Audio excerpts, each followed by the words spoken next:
The last time that I was here, nandito rin yan.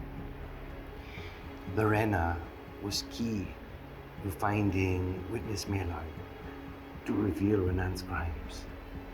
Bakit siya tumutulong?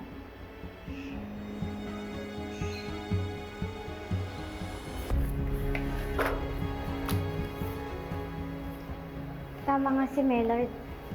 Nagsasabi nga siya ng totoo. Yung una, yung bangkay ni Mang Kanor. Tapos ngayon naman ito. Mahalagang ebidensya nga itong nakuha natin. Mabuti na lang, na-track yung GPS ang kotse niya.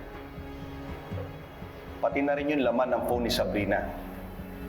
Nandito yung palitan ng messages nila. At nandito rin sa flash drive, yung mga explicit videos nila ng sekretary niya. Ibang klase rin to si Atty. Alon. Parte ng paghihiganti ni Renan yung pagkamatay ni Mang Kanor at ni Sabrina. At nagawa niya lahat ng yun dahil sa galit niya kay nanay.